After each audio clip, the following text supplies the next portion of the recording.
Trump's coronavirus response has Republicans worried about November's election. President Donald Trump's response to the coronavirus pandemic has upended Republican plans for how to run against Democrats in races up and down the ballot this year. The ongoing global pandemic and chaotic response from the Trump administration has left Republican candidates campaigning in an environment where voters are more focused on the president's leadership than partisan rhetoric, a dynamic that is increasingly worrying party insiders who are trying to hold on to the Senate in November's election. It comes at the same time that polling in some battleground states show former Vice President Joe Biden, the presumptive Democratic nominee, with a lead in key battleground states like Michigan and Pennsylvania. Ultimately, this entire election is going to be determined on an issue set directly connected to coronavirus and the economy, said Chris Jankowski, a GOP operative based in Utah, who has run statewide and House races in the past. As a result, the president's performance in his role in guiding the country during that time frame is going to be incredibly important and will have a lot to do with how Americans view Republicans, particularly those incumbent Republicans. Visit CNN's Election Center for full coverage of the 2020 race. Trump's shadow has always loomed large, but in the age of coronavirus, where one issue has come to dominate the headlines, every move the president makes filters down to Republicans at every level. That includes his controversial press briefings, his unpredictable Twitter feed, and his often knee-jerk policy proposals and executive orders.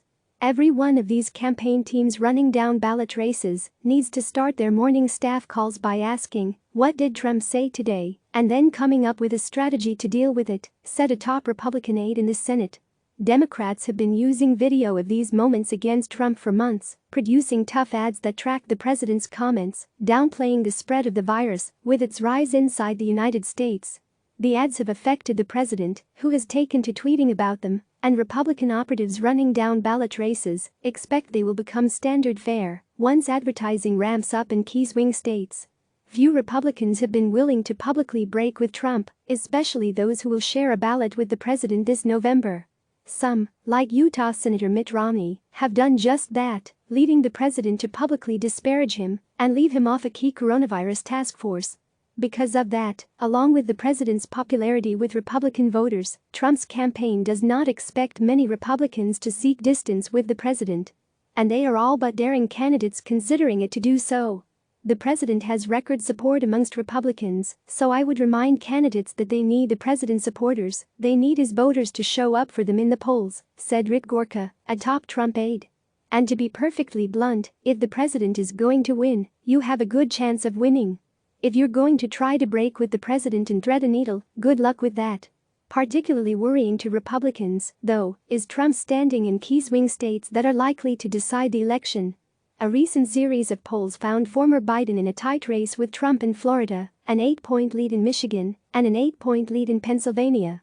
Even still, it is near impossible to run as a Republican by breaking with Trump, operatives said. Republican Senate incumbents are running in North Carolina, Maine, Colorado and Arizona. In total, 12 Senate seats held by Democrats are up for re-election in 2020, compared to 23 held by Republicans.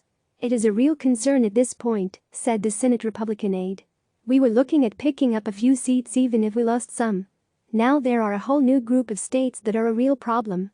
While Republicans are confident they can regain the Senate seat in Alabama, where Democrat Doug Jones is running for re-election in a state Trump won by nearly 30 percentage points, they are increasingly concerned about tight races in Arizona and Colorado.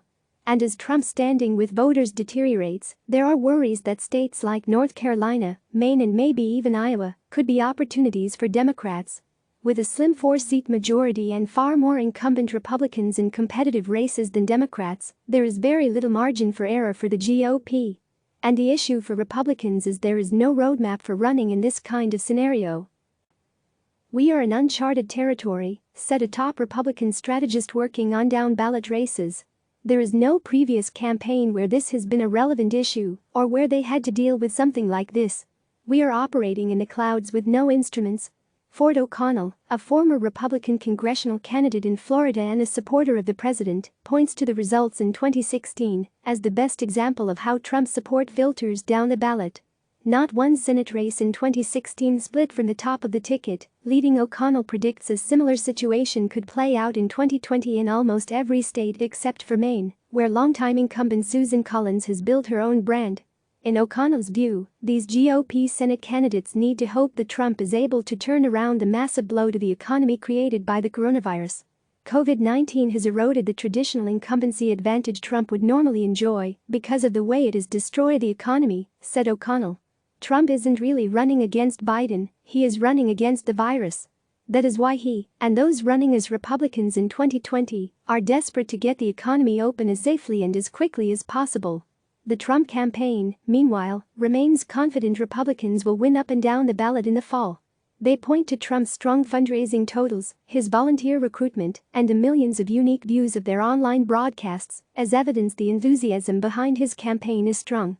The president enjoys unprecedented support from Republicans across the country, said Tim Murtaugh, the campaign's communications director.